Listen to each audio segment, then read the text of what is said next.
Good evening, everybody. Happy Friday. TGIF.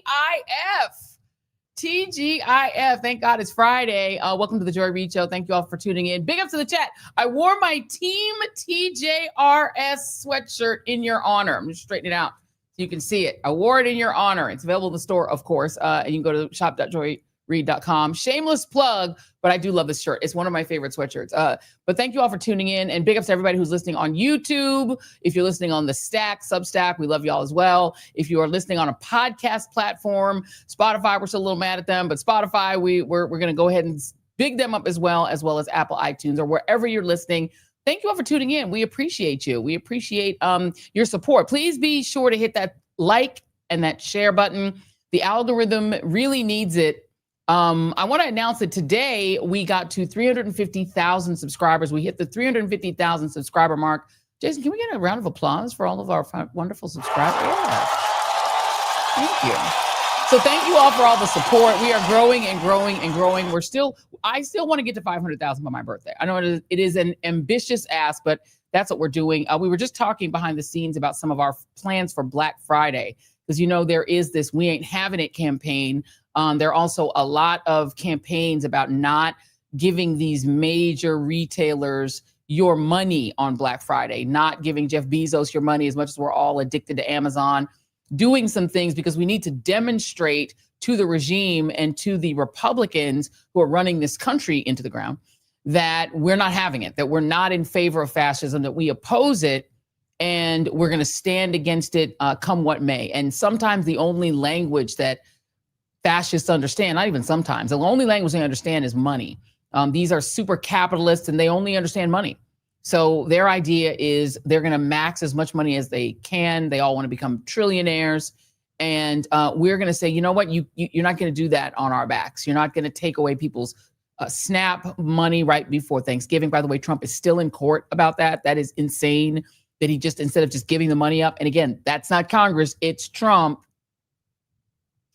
So I think we can agree. This one we can agree on. There is something deeply askew and wrong going on inside the Republican Party and in the conservative movement, which I think the Epstein files melodrama has unearthed maybe more than anything else.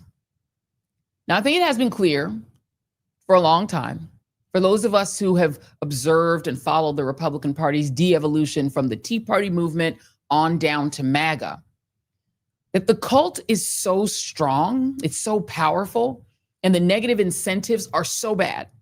And Donald Trump's desperation to suppress the Epstein files is so strong that eventually, in order to remain in the movement, in order to remain in the faith, Republicans were going to have to start actually defending pedophilia. like they were going to get to the point where these memes, we're going to show these memes as A1, where these memes, admit liberals are wrong or defend pedophilia, but I'll go with defend pedophilia. MAGA cultists waiting for new instructions on how to defend child sex trafficking. We're going to get to the point where those memes were just going to actually be real. And where Republicans were so far gone that they could no longer even admit that pedophilia itself is wrong. Well, we have reached that day. And when it comes to justifying the unjustifiable, there is nobody better at it. There is nobody more practiced and committed to justifying the unjustifiable than every man's mean ex-wife, former journalist turned radio talk show host Megyn Kelly of Santa is White and Jesus is somehow white, and also Middle Eastern fame, and also blackface is okay. That lady. You can always count on that mean Barbie to do the dirty work. She's like mean old person Barbie. She's like mean elderly Barbie. Mean wrinkled Barbie. Mean wrinkled Barbie is always going to do the dirt. Every time. She's even updated this is how committed she is to the bit. She's so committed. She has updated her Trump first term stance, where she was somewhat reasonable on child rape, to fit her new guise as a MAGA Trump true believer. Here's Megyn then and now. For a lot of this, but that he was into the barely legal type. Mm-hmm. Like he liked 15-year-old girls. Mm-hmm. And I realize this is disgusting. I'm definitely not trying to make an excuse for this. I'm just giving you facts. That he wasn't into like 8-year-olds, mm-hmm. but he liked the very young teen types that could pass for even younger than they were, but would look legal mm-hmm. to a passerby. And that is what I believed, and that was what I reliably was told for many years. And it wasn't until we heard from Pam Bondi that they had tens of thousands of videos of alleged, forgive me, they used to call it kiddie porn, now they call it child sexual abuse material, on his computer, that for the first time I thought, oh, no, he was an actual pedophile. I mean, only a pedophile gets off on young children abuse videos. She's never clarified it. I don't know whether it's true. I have to be honest. I don't really trust Pam Bondi's word on the Epstein matters anymore. Yeah, so I don't know what's true about him, but we have yet to see anybody come forward and say, I was I was under 10. I was under 14 when I first came within his purview. Look, you can say that's a distinction without a difference. No, it's not. I think there is a difference. Yeah. There's a difference between a 15-year-old and a 5-year-old. You know, it's just whatever. Yeah, there's a difference between a 15-year-old and a 5-year-old for sure. But both of them are kids. Can we just dig into that? She said that she's heard about this for many years. Megyn Kelly used to be a journalist, so I think she still considers herself a journalist. So she's saying she's heard about for many, many years, meaning she has pre-knowledge of Jeffrey Epstein. And what she's heard for many years is that he's not a pedophile and that she's only become convinced he's a pedophile like now. That's interesting, Megyn, because you've been a journalist a really long time, you know, and back when Trump was running the first time, I'm going to show shortly, they were reaching out to Jeffrey Epstein to find out if he was doing pedophilia. Like, this is not a new thing. He was literally indicted in 2008 when you were still alive. I mean, you're not a springiest spring chicken, so you were definitely alive in 2008. When he was indicted in Florida and given a no-look sentence. But the girls in that case were like kids. So how? But you know what? I'm gonna chalk it up, because you know what? When your soul is gone, you can say damn near anything. Have I mentioned that she has a 14-year-old daughter? So you know what? Megyn may be soulless and completely oblivious. But to be honest and to be fair, she is just following in the fine tradition of the MAGA right, which has long believed that little girls are ripe for the plucking. These are the people who overwhelmingly supported Judge Roy Moore when he ran for the United States Senate in Alabama, even after a woman came forward to accuse him of raping her when she was just 14 years old. And he was a 32-year-old prosecutor. And then when more women started coming forward, there were people that were literally online on their podcast saying, I mean, isn't that how Mary begat Jesus? Was she not a teenager? and they were literally saying that.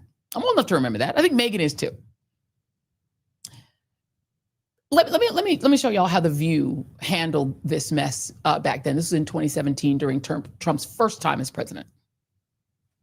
Onto his crotch. I was terrified. He was also trying to pull my shirt off. I thought that he was going to rape me. He said, "You're just a child." And he said, "I am the district attorney of Etowah County. And if you tell anyone about this, no one will ever believe you." Now, there are also other reports that Moore was banned from a local mall for trying to pick up teenagers. A lot of Republicans are turning on him, including Mitch McConnell, who says he believes the women. But some are still sticking to him, and I guess a lot of people are trying to figure out why. Well, first of all, if you can't shop at the local mall, maybe you shouldn't be in Senate. I mean, listen, it's just a basic part. But for predatory behavior. Yeah, like it was. They said it was like not an official, but that they knew to keep their eye out for a guy that wore a suit and liked to prey on teenagers. You know, one thing that I wanted to mention was when I was prosecuting these child sex crimes, people were very uncomfortable with the notion that the girl looked kind of grown and looked kind of adult. And so they felt like, you know, it must be consensual. Like they just couldn't jive the two together.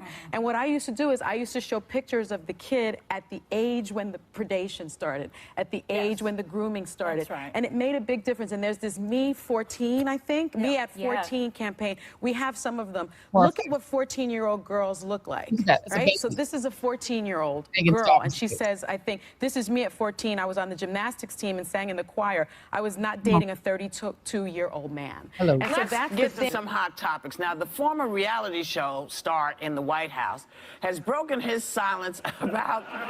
Well, I thought I would change it up. So, has broken his silence on Alabama state race. Take a look. We don't need a liberal person in there, a Democrat. Jones, I've looked at his record. It's terrible in crime. It's terrible in the border. It's terrible in the military. Mr. President, is an accused child molester better than a Democrat? Is an accused Well, he denies it. Look, he denies it. I mean, if you look at what is really going on, and you look at all the things that have happened over the last 48 hours, he totally denies it. Oh, yeah. So that's good enough for him. Well, it sounds like the Putin meddling in the like. Don't worry, I asked him. He denied it. That's right. It's exactly right. He didn't do it. Basically, Trump looked at those allegations and he basically just said, "I'm with pedo." even like the Rupert Murdoch New York Post used that headline. I'm with pedo. I'm with the perv. I'm with the perv. By the way, Doug Jones. Donald Trump said he's terrible in crime. His records. You know, he's the guy who prosecuted the guys who bombed the 16th Street Baptist Church, right? So he's pretty good on crime. He prosecuted a lot of Klansmen that got away with it back in the day, and he rustled them up late in their lives and put them in prison. So he's actually pretty good on crime, Donald. I mean, but you would only know that from the other side of the crime ledger, yeah? Now, thankfully, former civil rights prosecutor, as I mentioned, Doug Jones, won that race, though after a single term, Alabama's genius voting majority replaced him with the single dumbest member of the United States Senate, Coach Tommy Tuberville. They gave him one term and then went with Tuberville. Make it make sense. Thank you, Karen Stooks, for the comment and for the $1.99 tip. But Trump doesn't just have a history of denying pedophilia claims. No, he also denies sexual abuse claims against himself. Note that he has more than 24 accusers. 26 women in total thus far that we know of have accused Donald Trump of some form of sexual predation, leading all the way up to and including sexual abuse. Now, these women are all adults in that listing that we know of, but one of them actually took her case to civil trial and beat him. E. Jean Carroll, who Trump last week went to the Supreme Court to try to vacate her victory in the $86 million he owes her for also defamation. But I want you to take a listen to his deposition back in 2022 in the E. Jean Carroll civil case, in which he discusses his own personal thoughts about rape. Now, first, I want you to listen to him addressing both the grab him by the P word video that roiled his campaign in 2016, and also an interesting self-defense of the whole thing. Here it is. She's accusing me of rape. A woman that I have no idea who she is. It came out of the blue. She's accusing me of rape, of raping her. The worst thing you can do, the worst charge. Oh, keep going. Oh. And you know it's not true too. You're a political operative also. You're a disgrace. But she's accusing me, and so are you, of rape. And it never took place. And I will tell you, I made that statement and I said, well, it's politically incorrect. She's not my type. And that's 100% true. She's not my type. And when you're a star, they let you do it. You can do anything. Grab them by the you can do anything. That's what you said, correct? Well, historically, that's true with stars. It's true with stars that they can grab women by the Well, that's what it's, if you look over the last million years, I guess that's been largely true, not always, but largely true. By the way, that was Roberta Kaplan that was questioning him, an exceptional lawyer. She's not a political operative. She's an attorney. But did you hear that? So he defends his grab him by the P word thing. He says, throughout history, men have been able to do that. And the other one, his defense that he didn't rape E. Jean Carroll is she's not his type. Does that mean if she was your type, you would have done it? And then he gets to the heart of the matter. Referring to an interview that E. Jean gave on Anderson Cooper's show on CNN, and here's a piece of that. Actually indicated that she loved it. Okay, she loved it until commercial break. In fact, I think she said it was sexy, didn't she? It was very sexy to be raped. Didn't she say that? So, sir, I just want to confirm, it's your testimony that E. Jean Carroll said that she loved being sexually assaulted by you? Well, based on her interview with Anderson Cooper, I believe that's what took place. We can define that. You'll have to show that. I'm sure you're going to show that. But she was interviewed by Anderson Cooper, and I think she said that rape was sexy, which it's not, by the way. But I think she said that rape was sexy, and she actually said things that were very strange. And then she was a different person after when he said, we'll take a break right now. We're going to take a break right now. He didn't like what she was saying. He was very upset with and then she came back and she was a much different woman in the second half, so to speak. And so the question I'm asking you is, did she say in that interview that she loved being sexually assaulted by you? Well, she said something to that effect. I mean, you'll have to take a look at the interview yourself. I believe she said rape was sexy, to which Anderson Cooper is dying. He's saying, let's get to a commercial break immediately. I think you better watch the interview. I'm sure you have, but you better watch the interview. Okay. In the interview, when Ms. Carroll... First of all, weren't you kind of admitting you did it, Donald, when you put it that way?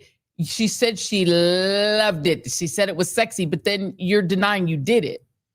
You kind of said you did it and you think she enjoyed it.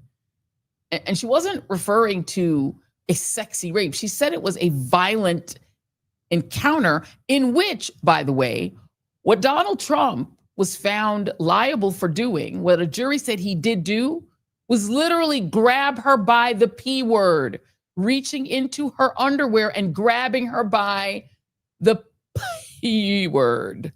Let's listen to E. Jean on Anderson Cooper. This was not sexual. It hurt. Well, I think most people think of rape as it is a violent assault. It is not. I think most people think of rape as being sexy. Let's take a short break. Think of the fantasies. We're going to take a quick break. If you can stick around, we'll talk more on the other side. You're fascinating to talk to. Now, I too have interviewed E. Jean Carroll. She's an older woman, and I will note that she's in Trump's age range group. They're around the same age. And by the way, he once mistook her for his second wife, Tiffany's mom. He was shown a picture of her and thought that was Tiffany's mother. So she is a quote unquote his type. When she was younger, she looked like Tiffany's mother, when she had longer hair. And she's elderly, or she's an older person like Trump. So yeah, she probably has an out of date view on what other people think about rape. But she sure as heck didn't say that she enjoyed being raped by Trump. She said it was violent. And I think what she was doing was contrasting the fact that what people think of as some sort of rape fantasy ain't what happened to her in Bergdorf Goodman's. But Trump isn't even the only conservative with a weird habit of defending specifically child rape, though, in this case. In his case, he was defending grab them by the P word, which he says celebrities can do, and saying that E. Jean Carroll loved the thing he said he never did. But I want you guys to listen now to popular right-wing podcaster Matt Walsh, because he's got an even more disturbing take on things. 30 years or so, we decided that that's way too young to start a family. Why? And because now divorce rates would probably go up, and once you're that young, you can't really make sure that you know. No, girls are no. Because girls were getting married early, and marriages were lasting longer. You very rarely hear about like these relationships that go to their your diamond anniversary, your 50th anniversary, and all this. That's a dying breed of people out there. Yeah, and those were all people that got married very young. That's why they're still alive. Yeah, that's why you can have someone in their 70s who's celebrating their 55th wedding anniversary because they got married when they were teenagers. So what I'm saying is that the problem is not per se teenage pregnancy, it's unwed pregnancy. That's the problem in society. It's only problematic when you are not married and you don't have the man there to help you take care of the kids because he's a coward. And the reason why we have that now are for two reasons. Because we have in current society, we live in the age of extended adolescence. Thank you, Nate Jordan, for the $20 tip. Appreciate you. That's weird. So Matt Walsh is like, the problem is not teenage girls getting pregnant. The problem is the person raping the teenage girl, because 16 is not the age of consent. I don't believe in any state in the union. But the person doing that, it doesn't marry her. If you marry her, it's fine. But by the way, he's not always consistent, let's just say, Matt Walsh, on when a child is a child. This is A10. Listen to this slightly different take that he has. Parents at all. Yeah. There's not another thing that you can get gender affirming at 15 that's going to change your life like that. Yeah, and that might change because they are, they are changing the ideas of consent that we've all agreed to. We all understand. We all understand that children cannot consent, even if they say yes to something, not really consenting, because they don't understand what they're doing. They don't have a fully formed brain. Especially taking hormones that aren't natural to your body at 15 years old. And you're sterilizing the kid. They're not going to be able to have kids in the future. And you could say all you want. Well, we told them that, and they were okay with it. At 15, they were okay with it. I mean, I had started having kids when I was 26. If you had asked me when I was 24, I would have said, no, I don't want any kids. If society was different and that we stopped insisting that you're a kid until you're 25, and we just deal with the reality that at about 16 you're an adult who is mature and can make decisions. You are that at 16. I don't care what anybody says. And if you're going to tell me it's different, well then how come for the first 10,000 years of human civilization that's the way it was? It's just recently where all of a sudden we're all retards until we're 25. Oh, well, look at that. It just depends on the situation. In the case of gender affirming care, kids getting hormones, they are a kid and cannot make sense. They cannot make decisions because they don't have a fully formed brain. But when it comes to getting preggers, having a baby, pushing a baby out at 16, they're an adult, man.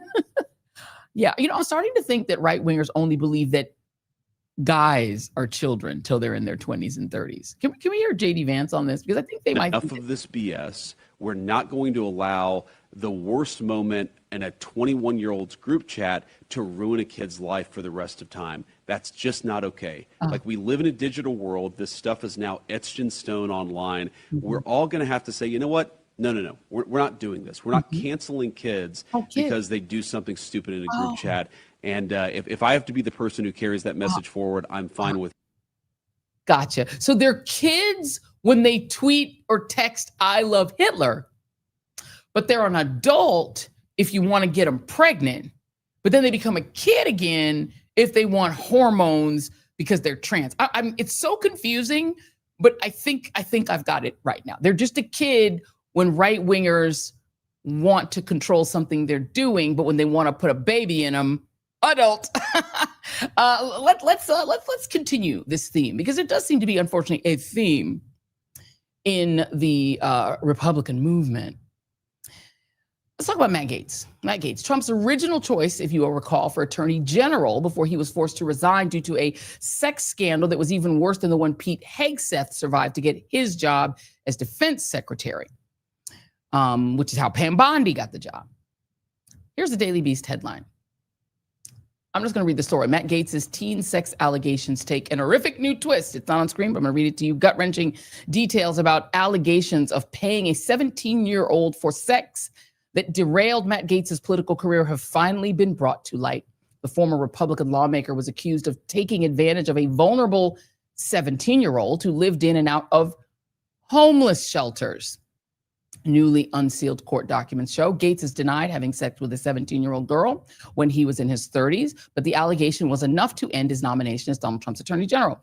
Many of the details of the alleged allegations had, however, been secret until now. They are being revealed because a lawsuit from the McClatchy newspaper chain to have the files unsealed was upheld by a federal judge in Florida.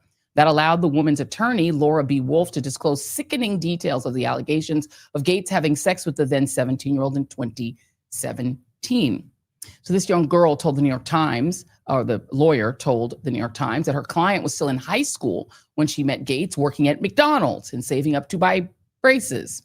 To raise funds, Wolf said she signed up for a sugar daddy website, a sugar daddy dating website, which connects rich older men with young women. She lied about her age, claiming to be 18. It was on that site that Wolf's client met Joel Greenberg, an associate of Gates, who is currently serving an 11-year prison sentence for sex crimes. Greenberg paid the teen for sex before allegedly introducing her to Gates. Gates, 43, is now married with a 3-month-old son. He was an unmarried first-term congressman representing the Ruby Red Florida Panhandle when he was accused of paying for sex. Court documents allege that Greenberg, after connecting with the girl online, invited her out to his boat. They did not have sex there, docs say, but he paid her $400 and gave her ecstasy to take home and try.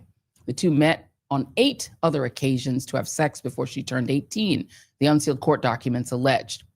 The Times reported that she was allegedly paid another $400 for their second meeting, which was at a hotel. It said that Greenberg, then a county tax collector in the Orlando area, also used his personal credit card and his government card to pay the girl on future meetups. That doesn't seem very smart. The files allege that Greenberg brought the teen to a party at another ex-Florida lawmaker's house that had alcohol, cocaine, middle-aged men, and young, attractive females, unquote. Gates, then 35, was at the gathering with a girlfriend, the Times reported.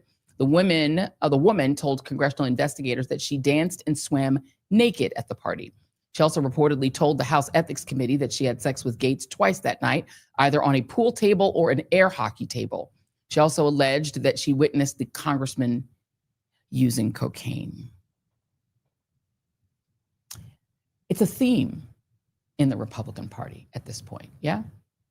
Which brings us back to Jeffrey Epstein. You know, since paying children for massages and sex was literally what he was doing. Grooming girls, often from poor families in South Florida, literally taking them out of trailer parks. Ghislaine Maxwell, and he recruiting poor girls, mainly poor white girls, and sexually abusing these children himself and also trafficking them to his rich and powerful friends with the help of Ghislaine Maxwell, whose father, Robert Maxwell, was a Mossad-connected multimillionaire. And by the way, Ghislaine Maxwell is the only person so far who's paid for those crimes, though she's not really paying that much since for some reason Trump moved her to a club-fed, cushy sort of place to serve her time, and he might even commute her sentence or even pardon her. And I feel like the thing that we have underestimated up to now is just how influential Jeffrey Epstein was and how connected he was and how those connections plus his casual abuse of children and what he got away with for the entire time that he was best friends with Donald Trump, how all those things connected. While he was doing the things he was doing, because after he served the sentence for this look-away case where he got to leave prison every day and go to work and then come back and sleep in the jail because Alex Acosta gave him that sweet deal and then got to be Donald Trump's Secretary of Transportation or Labor, Secretary of Labor, got rewarded for it. Then he continues to offend. He moves to New York, buys a beautiful mansion, and he's casually emailing with Prime Minister Ehud Barak. I've got a lot of these emails here. I spent a lot of today going through these emails. Here they are. They're on screen, but I've got a whole bunch of them here. I printed out a few of them. In this case, he's emailing literally with the former Israeli Prime Minister Ehud Barak. That's one of his email buddies. He's also casually emailing with Kensington Palace, which presumably means he's emailing with Prince Andrew. He says here, I will not come this week. Too many Trump issues. Anything new, exciting? Has Mr. Kiss come around? That was in 2016. That was just after the election. He said he had too many Trump issues to come hang out with Kensington.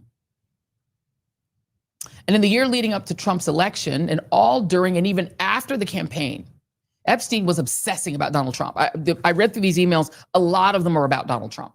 And it's him like obsessively following the campaign, following all the developments, looking into everything that's happening. And you can tell that by the campaign, he's basically turned on Trump. He's kind of an anti-Trumper at this point, which is probably why Republicans released those particular emails. They also have a lot of Clinton-related stuff in them. It doesn't allege Clinton did anything criminal, but Clinton is mentioned in them. There's even one email where they talk about whether some tapes of Clinton on the island will turn up and whether that will take down his campaign. So he's like obsessing over the election, including emailing the former president of Harvard, Larry Summers, even emailing, I found one email with Soon-Yi Previn. Do you remember her? She is the young woman who married Woody Allen, even though Woody Allen was her stepfather. He raised her and then he married her. He was emailing with big finance guys from India, from Saudi Arabia. Even it seemed like a member of the Saudi royal court. Like he was super connected. And he himself was a billionaire financier who people turned to get help acquiring private banking accounts at JP Morgan, even after his guilty plea in Florida, when, according to his sentencing, he was literally a sex offender and he was still offending. So he's doing all these things, becoming a billionaire, getting properties. There's one point where he's trying to buy a plane from Qatar, and the guy he's emailing with was involved in Trump's purchase of a plane, which Jeffrey Epstein then later kind of craps on because he's like, he bought it through an LLC and he may not even own it. So you'll recall the email that we showed you on Wednesday between Epstein and Michael Wolff. Remember that one where Wolff advises him to leverage what he knows about Donald Trump? That's A15. That one where he says, you've got this information, you should use it against him and just let him hang himself. If he derides, if he derides you, if he goes after you, just hang him with it. What we also know is that by 2016, Fox was actually reaching out to him. Fox News, I'd like to put it in scare quotes. They were actually reaching out to Epstein's lawyer to see if he would talk about him. They're emailing back and forth with his attorney to see if he would actually talk. That's A16. We can show it on screen. There it is. So they're emailing with the lawyer and saying, hey, would you reach out? We'd love to talk to him. We'd love to email with Jeffrey Epstein. We'd love to have an interview. And after Trump actually gets elected, then Epstein continues emailing like continuously about Trump, including after a lawsuit is apparently filed naming not just Trump, but also him. And it says here, let me leave it on screen for a minute. It says, I was pointing out that the alleged rape that's alleged in this lawsuit was reported to be at my house with Donald and I raping her. This is an email that he's exchanging with a guy named Paul Krasner. Now, there are a bunch of emails with Paul Krasner, and I have not been able to determine who Paul Krasner is. There is a comedian who is now deceased whose name is Paul Krasner, but it's not clear who this Paul Krasner is, so we don't want to accuse anyone. But he emails a lot with this guy, and he emails some stuff about some parties and stuff about him. But in this one, he's emailing about this rape allegation. I'm going to show you the filing here in which this allegation was made in 2016. I can remember booking Lisa Bloom and attempting to book the person who was making this accusation back when I was doing my show, AM Joy, my weekend show. And the day we were supposed to talk to them, she bailed, the woman who was filing, who had filed under Jane Doe because of fear and death threats. So this lawsuit actually kind of went away. And she actually withdrew the lawsuit. She wound up withdrawing it. So the lawsuit never happened. But there was a lawsuit filed. And coming up in hour 2, I'm going to read you a little bit of that lawsuit. It's harrowing stuff. But she made this lawsuit. She actually withdrew it not once, but twice. So she never actually goes through with it. But at a certain point, like we were actually trying to book this person who was still anonymous. So this is all happening during the campaign. Jeffrey Epstein is obsessively following the campaign and every aspect of it. Now, after Trump gets elected, Epstein continues emailing about Trump, right? And not just about the lawsuit. But he also emails Larry Summers, who again is the former president of Harvard and then becomes, Treasury Secretary, that he calls Trump the worst person he's ever known. He says he's the worst person that he's ever known. I've met many bad people, but none so bad as Trump. Not a decent cell in him. I mean, you got to be pretty bad for a serial pedophile, child rapist to say you're the worst person he's ever known. But despite that revelation that he has about Trump, he keeps emailing his powerful international friends about Trump. There's one email in April 2017 where somebody whose name has been redacted writes to Jeffrey Epstein about a potential book that would name the person, which seems uncomfortable, this person seems uncomfortable with. And his suggestion is to highlight some of the things that Trump has gotten away with. And that he says there may be something to the Russian connection allegations. And one of the things he mentions in his list of things that he's like, highlight this instead, that is this person that's emailing Jeffrey Epstein, is he mentions Trump 13-year-old rape. referring to that very lawsuit that I just showed you. So that's weird. The other things, it's hard to tell. There's something about a lie about a Virginia college. There's other stuff in there, but this is, it's interesting. Also interesting, that lawsuit has appeared. Again, hour 2, I'll read you more of it. But anyway, now Trump becomes president. So now the election is over and Trump becomes president. And Epstein continues emailing. He's still emailing about him, including, and that's the lawsuit. You can see it there. That's the actual lawsuit. And you can see it. When we heard about this, when I first was talking about this, we were thinking about it being a lawsuit against Trump. It was also against Epstein. And Epstein wasn't as well known at the time. People weren't really thinking about him at the time because even though the 2008 thing had happened, he wasn't in our daily sort of conversations and news, but it was against both of them. So then Epstein is emailing about Trump, and now let's go to 2018. Now Trump's been president for a hot minute. And he emails with the then head of the Council of Europe about making contact with senior officials from Russia. Here's a quote from this email. I think you might suggest to Putin, he's emailing to this person, that Sergei Lavrov, can get insight by talking to me.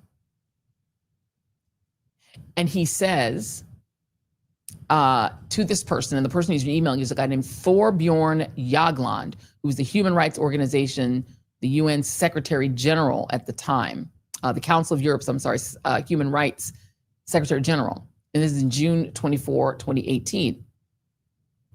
And Putin and Lavrov at that time, and they still are, the president and foreign minister, respectively. And Jagland replies to this email that he would meet Lavrov's assistant the following day and would suggest a connection with Epstein. So he's suggesting that the head of the Council of Europe is saying, I will connect you to Lavrov. And he says, thank you for a lovely evening. I'll come to UN High Level Week. And there's a lot of spelling mistakes in the email. In the same exchange, Epstein referenced previous conversations that he himself had with Russia's former UN ambassador, who's a guy named Vitaly Churkin, who actually died in 2017. And he says, Churkin was great. He understood Trump after our conversations. It is not complex. He must be seen to get something. It's that simple. Why is Jeffrey Epstein talking with Russia's former UN ambassador and advising him how to deal with Trump? It's like he's trying to sort of manage the Trump-Putin relationship. That's weird. That was June of 2018. Now go back a year before that. On May 9, 2017, so a year before, Donald Trump had fired James Comey, the FBI director, who he's now trying to put in prison, that Pam Bondi's outfit indicted. He fired Comey because of the FBI investigation into Russiagate. He wanted him to stop investigating the potential connections between his 2016 campaign, which had been roiled by the grab him by the P word tape, which had been roiled by all these sexual abuse allegations, and which is also roiled by all these questions about whether his campaign was cooperating with Russia or allowing Russia to help him. He ends up firing him, meaning that Russia's, he ends up kicking him out of the White House. And the day after he fired Comey, he fires him on May 9.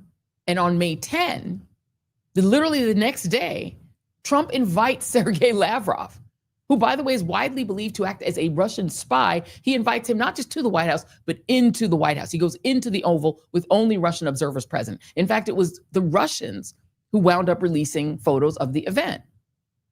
There it is. It's the Russian side releases that photo.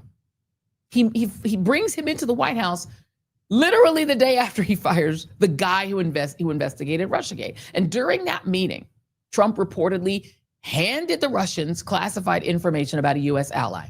You want to guess which ally? Go on, chat. You can guess. Israel. Israel. Who Epstein also sent a lot of emails about whether they should meet with Modi, about what's going on. He had a lot of thoughts on Israel and on the U.S. Opinions toward Israel. So Trump hands over classified info about Israel to the Russians. So Trump fires the FBI director who'd been looking into Russia's election interference to help him get elected. And then he's got this smoother relationship with Russia that Epstein is also seeming to try to offer Russia advice on how to accomplish. And then by July of 2018, so with all that background, now you have all that background. Now let's go back to 2018. This is A23A. This is. People came to me, Dan Coates came to me and some others. They said they think it's Russia. I have President Putin. He just said it's not Russia. I will say this. I don't see any reason why it would be. I will tell you that President Putin was extremely strong and powerful in his denial today. And what he did is an incredible offer. He offered to have the people working on the case come and work with their investigators with respect to the 12 people. I think that's an incredible offer. Yeah, okay. He denies the U.S. 16 intelligence services who say, yeah, Russia attempted to interfere in the election. Remember, this was Robert Mueller that ends up leading this investigation. They're like, yes, Russia attempted to interfere in the election, and their goal was to help Donald Trump. He says, I don't think it would be. And then he comes back. And remember, this is still Trump with normal people around him. He then tries to walk it back. Here he is trying to walk it back. Recently, I returned from Helsinki, Finland, and I was going to give a news conference over the next couple of days about the tremendous success, because as successful as NATO was, I think this was our most successful visit. And that had to do, as you know, with Russia. I met with Russian President Vladimir Putin in an attempt to tackle some of the most pressing issues facing humanity. We have never been in a worse relationship with Russia than we are as of a few days ago, and I think that's gotten substantially better. And I think it has the possibility of getting much better. And I used to talk about this during the campaign. Getting along with Russia would be a good thing. Getting along with China would be a good thing. Not a bad thing, a good thing. In fact, a very good thing. We're nuclear powers, great nuclear powers. Russia and us have 90% of the nuclear weapons. So I've always felt getting along is a positive thing, and not just for that reason. I entered the meeting with the firm conviction that diplomacy and engagement is better than hostility and conflict. And I feel that with everybody. We have 29 members in NATO, as an example, and I have great relationships, or at least very good relationships, with everybody. The press covered it quite inaccurately. They said I insulted people. Well, if asking for people to pay up money that they are supposed to pay is insulting, maybe I did. But I can tell you, when I left, everybody was thrilled, and that's the way this was too. My meeting with President Putin was really interesting in so many different ways, because we haven't had relationships with Russia for a long time. So All right. I'll begin by stating that. Yeah, and he says that basically he was misquoted and that he actually meant to say shouldn't, not should. I'm gonna pause it there, because we're gonna go. We have a guest coming in. I'm gonna pause it there, and in the next hour, I'm gonna finish this thought, because I have many questions. But let's really quickly pay some bills, Jason, and then we're gonna bring in our guest. This podcast is supported by the Defending Our Neighbors Fund. Across the country, immigrants are facing family separation, wrongful detention, and deportation without due process or even access to legal support. In 2024 alone, there were more than 2.5 million immigration court cases without legal representation. That means millions of people were denied the most basic protection that we expect from our justice system, the right to a fair process. Powered by people like you, the Defending Our Neighbors Fund is providing access to life-saving legal aid to families in crisis. But they urgently need your help to meet the unprecedented demand. The government is pouring billions of taxpayer dollars into enforcement while slashing funding for legal aid.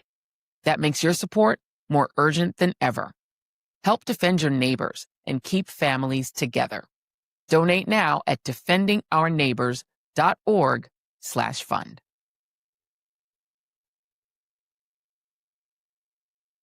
Stuff and the Epstein stuff in our next hour. But right now, I want to move on to a really great guest. In his new book called The Jailhouse Lawyer, co-authored with Sophie Kull, Calvin Duncan describes the many failures of the legal system, which landed him in prison for a crime he didn't commit after he was falsely identified in a New Orleans shooting, convicted, and sentenced to life in prison. The book chronicles his relentless fight to free himself, while learning about the law so that he could seek justice for himself and hundreds of other prisoners. And Calvin Duncan joins me now. Calvin, thanks for being here. Thank you. It's an honor. So let's start with the case. Talk about how you wound up in prison and when did this happen? So when I was 19, New Orleans had indicted me. The government position was that I had committed a murder that I didn't commit. And they were seeking to impose the death penalty. I was 19 at the time. And I was arrested in Oregon. I was in the job court and then extradited to New Orleans to stand trial. And once I got to New Orleans jail, everybody was telling me that I was going to get the death penalty, not even knowing the facts of my case, other than the fact that they had the same lawyers. Some of those guys had the death penalty. They had the same lawyers that I had, same judge and same prosecutor. And it was like, your lawyer's not going to come see you, so you're going to get executed. You're going to get the death penalty. Then my question was, well, how can I help myself? And he's one of those guys in the book. It talks about Big Dougie. He said, you got to become a lawyer. At that time, I only had between an 8th and 9th grade education. And that's when I started studying law and I fell in love with law. And you taught yourself, as you said, you sort of became like almost like a jailhouse lawyer. They say you taught yourself the law, but also helped other members of your community inside of that space, and also got help from the Innocence Project. Talk about how you were able to be released, because there was a witness in the case that their witness testimony was not reliable. There was other things that actually proved your innocence. Yeah, it was a botched robbery. The young lady witnessed her boyfriend being killed, and they didn't have any suspects, and my name came up, and she misidentified, my picture. But at trial, they presented to the jury as if she had positively identified my picture. But the problem that I faced, and a lot of other guys that had already been convicted and also was innocent, was that we couldn't get our documents from the same court that had prosecuted us. We would write letters, even if I would write letters, they would write letters, I would write letters on their behalf just to try to get the documents to prove our innocence, and we never could get it. But then there was a third-year law student named Emily Bolton. She came to Louisiana State Penitentiary, and we explained to her that we couldn't get our records, and she promised that once she graduated, she was going to actually come back to help us. So to back up, I went to trial. My lawyers came to see me the night before my trial, and they actually just came to see me to see if I had a coat, a suit to wear. And then they left. The next day I was tried. The government position was that I should be killed. But the jury rejected the death penalty, and I was sentenced to serve the remainder of my life in prison. And while in prison, I became what is known as a jailhouse lawyer, because in Louisiana, we're not entitled to a lawyer after the appeal stage. And so we only, the institution would train us, give us some some lawyer education to help other people to stand in and function just like lawyers, but without the education and the degree.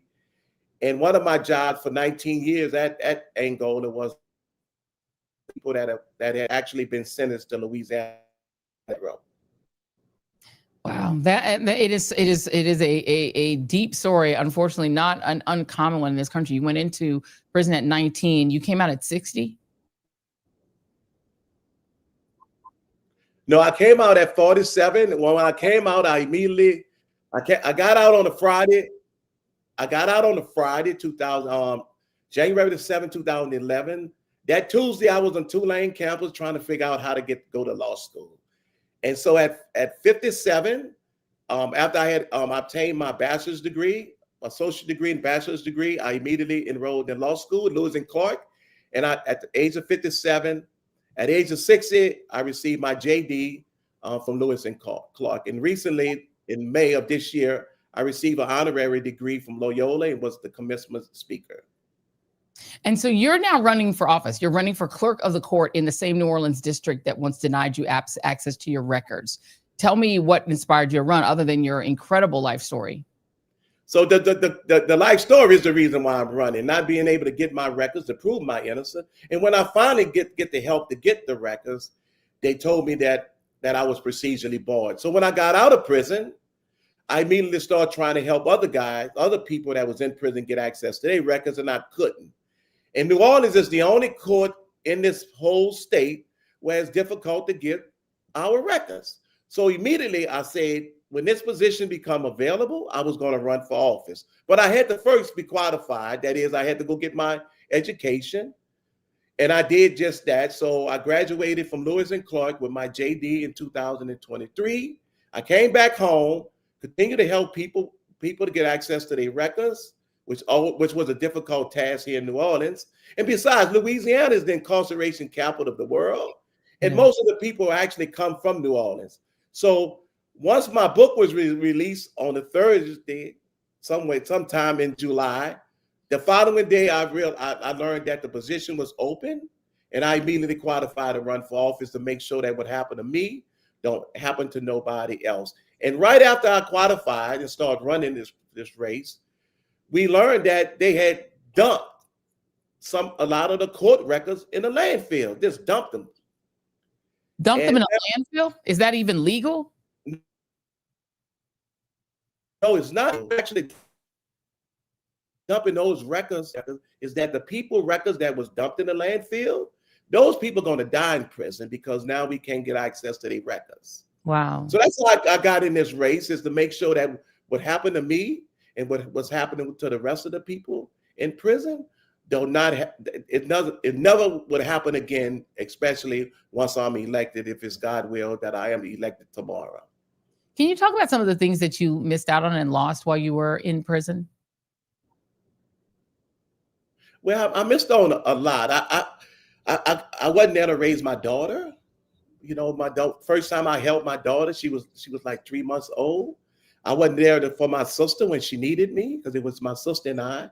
I wasn't there with my aunt to comfort her when she was dying, and a whole lot of other things that normal people would live. I couldn't be an uncle to my niece and nephews. I couldn't be that son to my aunt that raised me.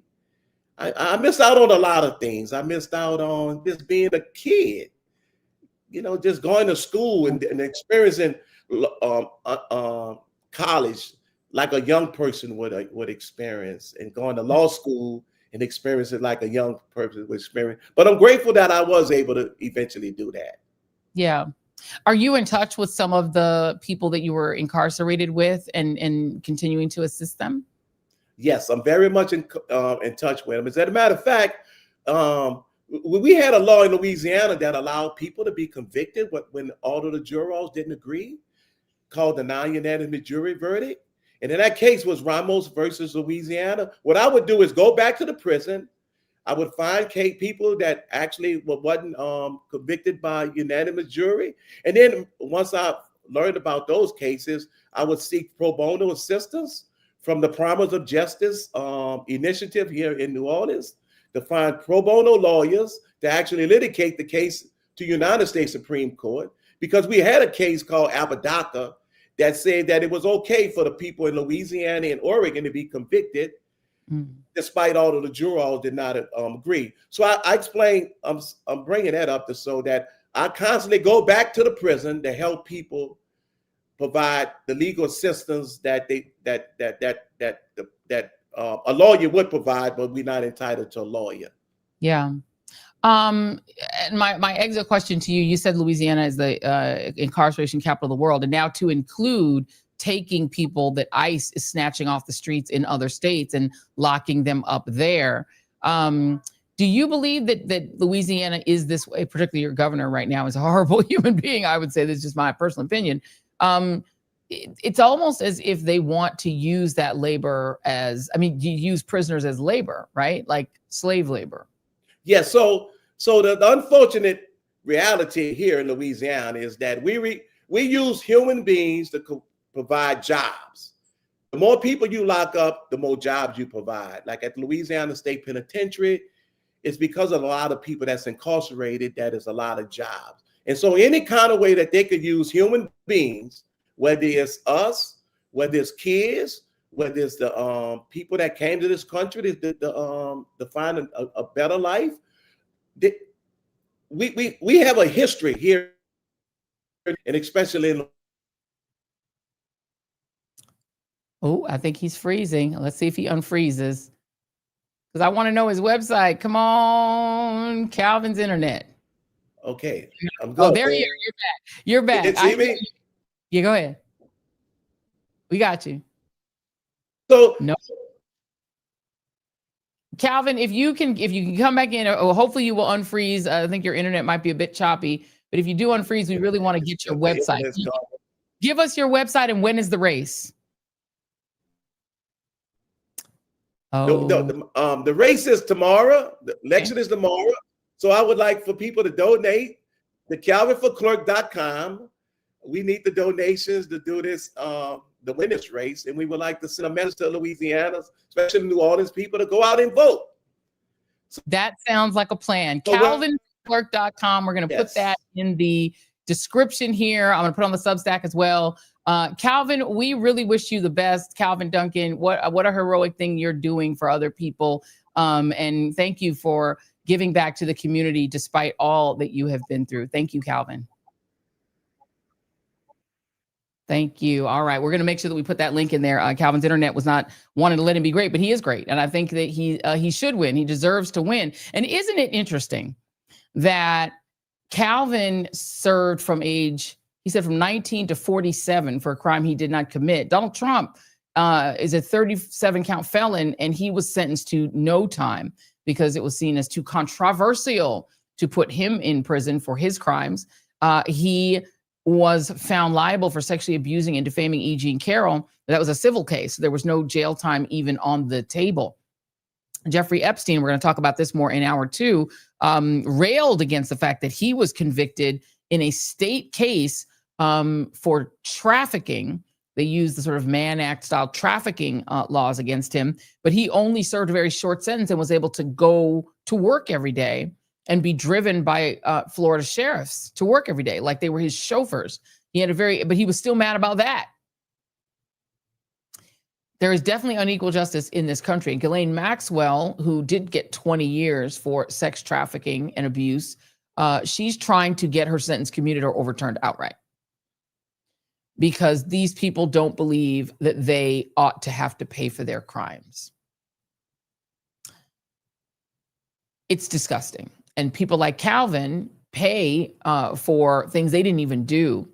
And yet, look at his spirit in terms of believing that he can help other people, and he is trying to help others by running for county clerk. Many thanks to Wonder Dog, $9.99 in the till. We appreciate it. Thank you very much. We always appreciate everybody's generosity and kindness. We love our chats. The chats are great. The chats are actually loving Calvin. Make sure that you do go to calvinforclerk.com, and you can actually take those coins and put them in his till, because we got a super sticker for Wonder Dog because you deserve it. This is the kind of person that we should be electing in this country. We have a lot of elections in which people say they have to vote for the lesser of two evils. They're not happy with their choices. In this case, you have a great choice. Somebody who has actually served time, who knows the power of this clerkship. He knows the power of this office and is just the right person, I believe, New Orleans, that you should choose, because he will actually work for the people. By the way, I don't know where there are any lawyers besides Calvin in Louisiana might want to do a class action lawsuit on behalf of the people incarcerated in Angola. If the clerk is dumping the records that could free people into a landfill, that sounds like something you should sue over. If we had a Justice Department, it sounds like something you'd want to report to it, but we don't have a Justice Department anymore. We have Pamela Joe, whose outfit is only there to go after Donald Trump's named enemies, including James Comey, for whatever reason. Let's get back to what we were talking about regarding what Trump was doing. We have a really great guest coming up in this hour. At the bottom of the hour, we're going to be speaking with my friend Stephanie Miller, the top-rated morning show host who gave Sean Hannity the business. And so I literally texted her immediately, like, please, please, please come on the show. We can talk about her giving Sean Hannity the business. We also have a great guest who's in a really terrific film that Sean, our very core team member, called me about and was like, this movie, you've got to see this movie. It is an incredible movie. She told me about it. The movie is called Sarah's Oil. We're going to talk to the star of that film at the end of the show. But before we get to that, I want to welcome everybody to hour 2 of the Joy Reid Show. Thank you all for tuning in. Be sure to hit like and subscribe. If you are there watching right now, hit that little thumbs up button. That means you like. Hit the little subscribe button. We hit 350,000 subscribers today. It is a great milestone. We're trying to get to 500,000. Thank you very much. We're trying to get to 500,000 by my birthday. My birthday is December 8th. Thank you to, is this Shanita Afua Benjamin? $9.99 in the till. We appreciate that. Thank you very much for that. But I want to go back, Jason, if we could. I want to go to A25 because I want to go back to these emails. Just if you missed the top of the show, we've been talking about the power that Jeffrey Epstein was wielding and the influence that he had. I mean, he's emailing he's emailing former Israeli prime ministers. He's advising on ways that the Russians can influence Donald Trump and be influential with Donald Trump. And if you go now to May 30 of 2019, now we're going to 2019. We went all through 2018. Jason, if you could leave that up for a minute, make it big because I'm looking at it on this screen if you don't mind. May 30, 2019, just 2 months before Epstein, who is this high-flying, very connected billionaire investor. He's got Lex Wexner, who is the guy who owns Limited, which is Victoria's Secret. He's got all of these amazing clients. He's recommending people to chase. He sends an email on May 30, 2019. This is just 2 months before he himself gets indicted by Bill Barr, by the way, whose father hired him to teach in that Tony school in Manhattan. He sends an email and exchanges these emails with Michael Wolff. This is the same Michael Wolff who who sent him an email before the election was completed, telling him that there's a way that he could wield influence by banking the information he had about Donald Trump and quote unquote letting him hanging him with it. So he sends this email to Michael Wolff, in which I'm going to try to hold on. I have to put my glasses on so I can see it. Jason, keep it up there. Come put my glasses on so I can see it up close. And he talks about, he says, a guy named Salvador Mundi, the last known Da Vinci, who owns the last known Da Vinci painting in private hands, has an incredible provenance. A guy named Rybolev, who is a Russian oligarch, purchased this piece of art for $127 million in 2013 through his art dealer, the Swiss businessman Yves Bouvier. Bouvier, the owner and operator of several freeports, bought the painting for $50 million with the intention of selling it to Rybolev at a steep profit. Its owner before Bouvier, the New York City-based gallerist Robert Simon, found the painting at an estate auction in New Orleans in 2005, and he paid only $10,000 for it. So then Michael Wolff asks him, "You have an art guy?" And he responds, "Well, who doesn't?" And he says, in addition to my art and the painting wasn't very good, so he says. So he's talking about this painting. He then goes into the fact that Donald Trump ends up flipping a home that they were both interested in. That we can go to Jeffrey Epstein art guy email number 2. And this, remember, he's going back and forth. And then he says, let me go back here. He says, on the subject of them flipping this artwork, he talks about maybe what Trump is doing, or maybe what this Rybolev is doing, is a favor to Trump in exchange for Yemen and Iran support. And he says, it smells, doesn't it? That's what Michael Wolff says. That's what he says. Then Michael Wolff says, so maybe MBS, Mohammed bin Salman, was paying him off? Why? Ideas? He says, is it a coincidence that the Russian that bought the house in Palm Beach, because he segues from talking about the art to the house that they both wanted. I'm going to talk about this more in a minute. In Palm Beach, is it a coincidence that the Russian that bought the house in Palm Beach and knows all is the same guy that sold a painting last year to MBS for $450 million that was only worth $1.5 million? So I'm reading them in reverse. So he says, is it a coincidence? He talks about this painting that is the last known major piece in private hands. This guy buys the painting for $450 million. Then he sells it to Mohammed bin Salman. That's who MBS is, for $450 million. But the painting was only worth $1.5 million. And he says, is that a coincidence that the Russian who bought the house, who bought that painting and bought the house, who knows everything, is the same guy that did that does this transaction with MBS? And then the response from Michael Wolff is, so MBS was paying him off. Why? Ideas. And then Jeffrey Epstein says, maybe as a favor to Trump in exchange for Yemen and Iran support. Smells, doesn't it? So he's sort of speculating about corruption. He's speculating about corruption. That is in May, where he's sort of speculating with Michael Wolff, who's, talking to him all the time and ostensibly writing a book about him that has not yet come out. But then a few months earlier, go back now to February, Epstein doesn't really seem so confident. And this is where I want to read you guys this long, really kind of whiny email that Jeffrey Epstein sends to himself. He actually sends this email to himself. And now I got to put my glasses on. So I'm going to read this. And I'm going to read you this email because it is very interesting. This is Jeffrey Epstein in February. This is the same year he winds up getting indicted by Bill Barr's DOJ. Again, Bill Barr being the guy whose father hired him initially to be a math teacher. Then Trump turns on him. He was, he's still trying to sort of advise on how to deal with the Russians and MBS. He still seems to be a player. But in February, he writes this very whiny email. This is the email. It's on your screen. And he responds to I'm going to tell you how he responds to me. He says, prostitution is a state crime. This is what he writes to himself on February 1st. Never before a man in his own house charged with soliciting, !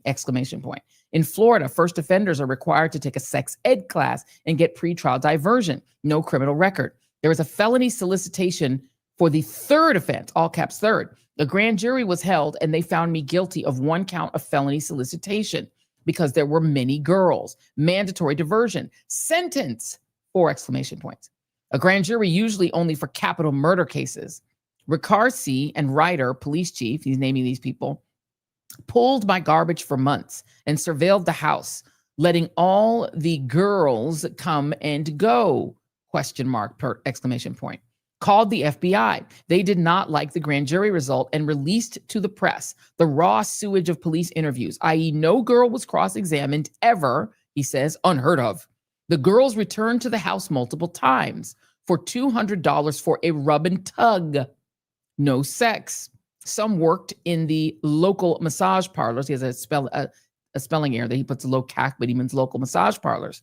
Most in their mid-20s. There is only press stories told my strippers of me buying my girlfriends from Slovakia from her parents.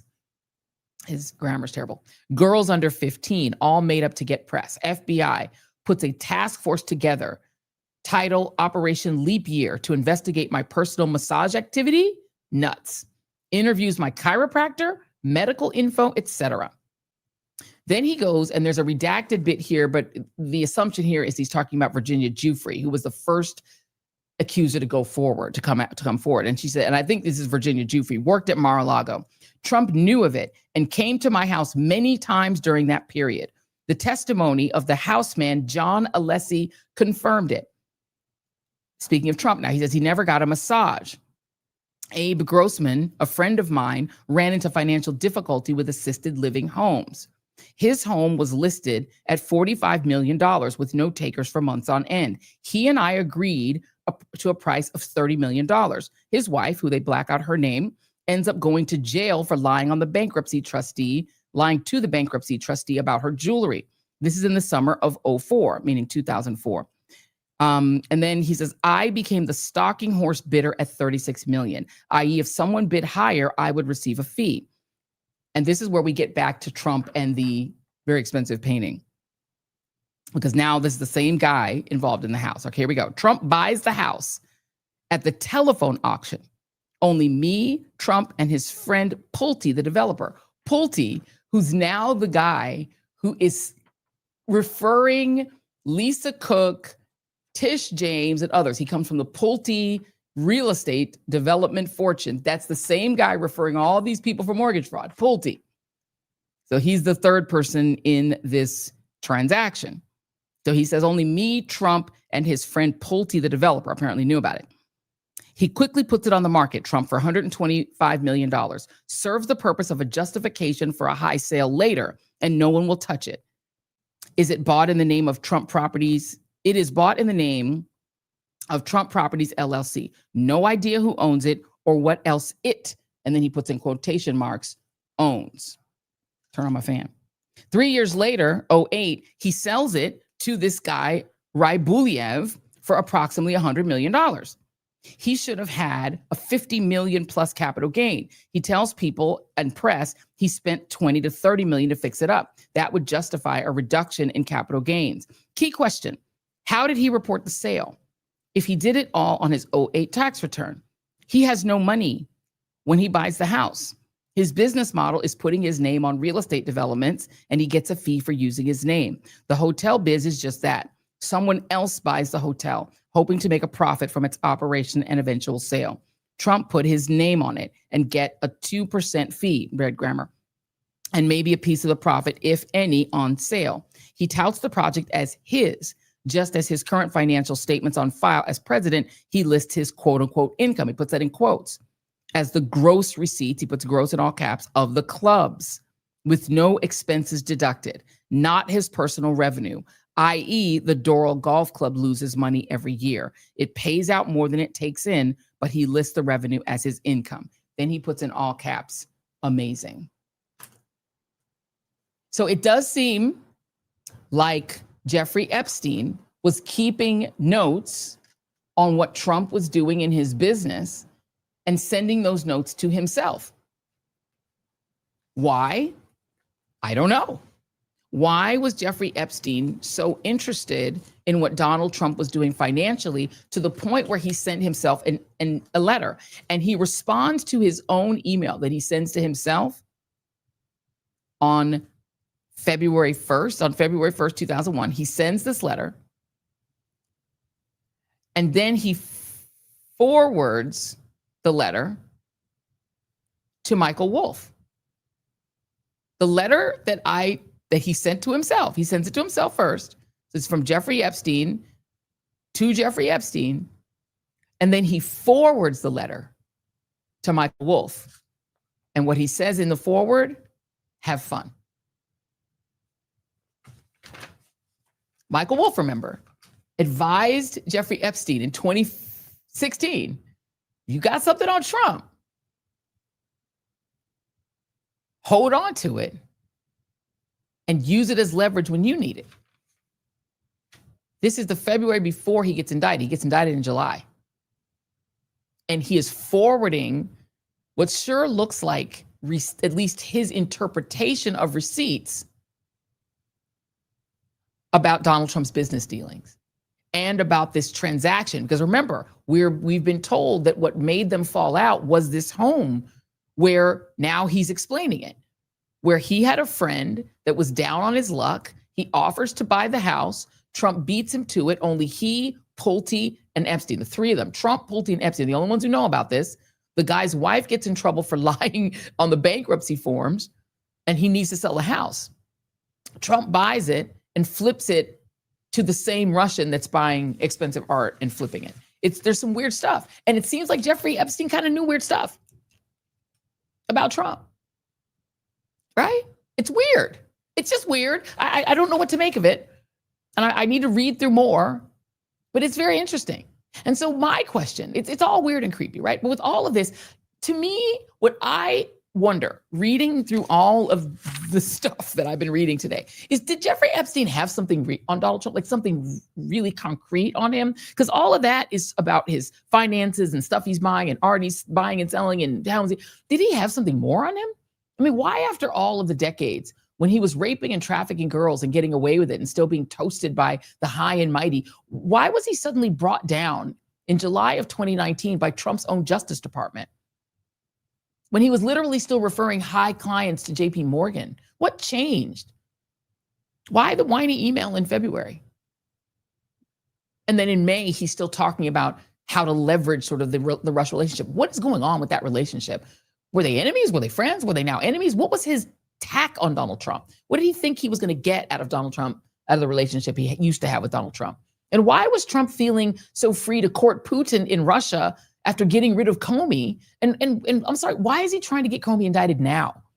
Epstein wasn't just some ordinary billionaire donor. He was leveraging his knowledge of Trump with other billionaires around the world and to Michael Wolff. And Trump responded by betraying a country that Epstein heavily favored, namely Israel, with the Russians. I don't know about you, but it does make me wonder, could Jeffrey Epstein have been trying to blackmail Trump? Could he have had the goal of blackmailing Trump? Did Comey uncover something about that relationship that is the reason why Trump is so keen to prosecute him now? Is that why he fired him? Is that why Bill Barr wrote to Trump begging to be his attorney general, knowing that he could solve this Jeffrey Epstein problem, that he would rid him of this meddlesome pedophile? I mean, there's some real intrigue here that goes all the way back to the fact that in the 1980s, Trump was alleged by some in the kind of intel adjacent world. We used to have people on my weekend show that talked about the allegations that Trump was a Russian asset. People at the time believed that Donald Trump and Ivana Trump, his first wife, who was from Czechoslovakia, was like turned by the Kremlin, or I'm sorry, by the KGB, like way back when they first were married. That's just an allegation. Trump has never admitted to that, but he definitely seems sweet on Russia. And allegedly, he was urged by them at the time because they knew he was a needy businessman who flattery would work on. He was just the kind of person the Kremlin would love to target. Malcolm Nance used to say this all the time, but he didn't. And they would urge him, you should run for president, but he didn't actually do it. He threatened to do it in 2012, but he only did it in 2016. And it was very clear that at that time, Russia was determined to help him win at all costs. Because if anything, we knew Hillary Clinton was a deeply anti-Russia war hawk. And so getting Trump in seemed to be very important to the Russians. That's why we have the Mueller report. But the challenge for them was that Donald Trump was not a perfect candidate. He had all these allegations from women, 26 accusers, plus he had that lawsuit at the time, which no one knew how that was going to go. But someone filed a lawsuit naming Donald Trump and Jeffrey Epstein, saying that she was raped at 13 by them, which of course Trump denies. But this was filed the year he's running for president. Donald Trump winds up paying off Stormy Daniels that same year to try to hide the allegations of that affair. All of that had to be quieted down so that Donald Trump could become president. And if you're Russia, you've got to get over all of those hurdles to make sure he gets in, because for whatever reason, you prefer him over Hillary Clinton. I also, having read through all of this stuff, I want to know, what did Trump take home from the White House in terms of classified documents? Like, what did he take? What was he going to do with whatever he took? What was he looking for? What was in those boxes he called so precious? Why was he so determined to have them? Why did he hide them in his bathroom? Why did he hide them in his ballroom rather than putting them in an archive somewhere or some special place where you would put precious documents? I mean, he did put some things that he thought were precious to him on display at his golf clubs. So why didn't he do that with whatever this was? Why weren't they in some special file? Why were they in the bathroom in boxes? Why were they so hurriedly taken? Why was Donald Trump, and why do we have like a ringer judge that kind of made that case go away? Aileen, what's her last name? Judge Aileen. Aileen Cannon. Like, why did that case seem to be really important? It just poof, went away, right? And now why is Trump trying to like prosecute Jack Smith and James Comey? Why did he pardon Rudy Giuliani and everyone involved in January 6th? Why was he so determined to stay in office after he lost? Why was he so determined to stay in office that he was willing to try to overthrow the government? He doesn't seem to enjoy the job of being president. He doesn't work hard. He spends most of his time golfing. But he seems really determined to be president again. Why? To stay in office. Why? Why was Mike Johnson, by the way, so determined to keep Trump in the White House? And Mike Johnson, who was the leading House member pushing to overturn the election, and who now seems daggone determined to suppress the Epstein files for some reason, which, by the way, those 23,000 emails or whatever the Republicans released, that is a small portion of what's out there. And they really tried to find things with the word Clinton in them. But the stuff with Clinton in it isn't really that damning. It's stuff you already knew. But they really tried. Y'all heard that Great Britain is no longer sharing intel with us? I mean, it's because, obviously, of Donald Trump murking fishermen in the Caribbean Sea and in the Pacific. They don't want any part of it. They don't want to be implicated in war crimes or in crimes against humanity, I believe Colombia is also, they're just not sharing intel with us. The Atlantic sort of intel, they're like, nope, we're not sharing intel with you. But why would you? Donald Trump gave Lavrov classified data about Israel in a closed Oval Office where there was nobody in there, no Americans in there. These are just things that I wonder, you know? These are the things that I wonder about rather than, I don't know, questioning whether Jeffrey Epstein was actually a real child molester, Megan. Because I think there are pressing questions because he clearly was a child molester, but he was also more than that. He was also doing like a weird sort of soft diplomacy thing until suddenly he was like sending intel on Trump to himself. And then he gets indicted, and then he gets dead within a month of the indictment. He didn't live even a month. It does make you wonder if that death was really by his own hand. Because he was a problem. He was a problem. No matter how you look at it, he was a problem, and he kept talking about Trump. He kept talking about the scandals involving him and Trump. He kept he himself is bringing up the lawsuit. He's talking about him. He's a problem. He knows things about Trump, even if they're not friends anymore and they fell out. They used to be friends. They were friends for a really long time. Trump used to say, you know, he's a great guy, really fun to be with. I know he likes women on the younger side. And there's a lot of Republicans who seem to like women on the younger side. Some of them aren't even women. They're just girls. They're kids.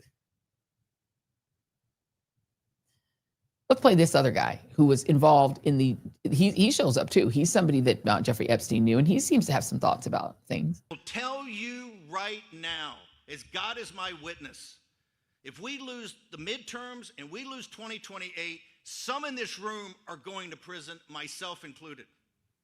They're not going to stop. They're getting more and more and more radical. And we have to counter that. And what do we have to counter it with? We have to counter it with more action, more intense action, more urgency. We're burning daylight. If you look across every aspect of this, we have to codify what President Trump has done by executive order, right? We have to codify it. And people say, well, they're just going to be messing bills and pay Senate. We got to put aside these structural barriers and get on with it. President Trump today gave to the Senate when they came over for breakfast, even Lindsey Graham, some of the guys he liked, and some of these institutions, I understand this is a very tough decision to make. And you're going to see some people in the conservative movement that not in a million years, because I talked to him today, quite frankly, I had Hawley on the show this morning, Josh Hawley, and he's talking about it, and I'm trying to play the institution. Well, they called me up this afternoon and said, let's go through the 10 reasons we need to do it, and these are heavy hitters on what I would call the constitutional, the limited government constitutionalist in our movement. And they're about to come out over the next couple of days and make this argument because it said, look, we have to understand that if we don't take this to the maximum, a maximalist strategy now with a sense of urgency, and in doing this, seize the institutions, if we don't do that now, we're going to lose this chance forever because you're never going to have another Trump, right? You're just not going to have it. That's true. You're never going to have another Trump. But why are they so desperate to take control of all of the federal? Why are they so desperate to do that? Let me just read this again. April 2, 2011, to GMAX, meaning Ghislaine Maxwell. I want you to realize that the dog that hasn't barked is Trump. Victim, Virginia Giuffre, spent hours at my house with him. He has never once been mentioned, police chief, etc. I'm 75% there. 75% where? I think you should let him hang himself. 12/16/2015, Michael Wolff to Jeffrey Epstein. If he says he hasn't been on the plane or to the house, then that gives you a valuable PR and political currency. You can bring him in a way that potentially generates a positive benefit from you. He was trying to make a positive benefit. Here's how I can massage things with Russia. Or if it really looks like he could win, you could save him, generating a debt. Of course, it is possible that when asked, he'll say Jeffrey's a great guy and has gotten a raw deal and is a victim of political correctness, which will be outlawed in a Trump regime.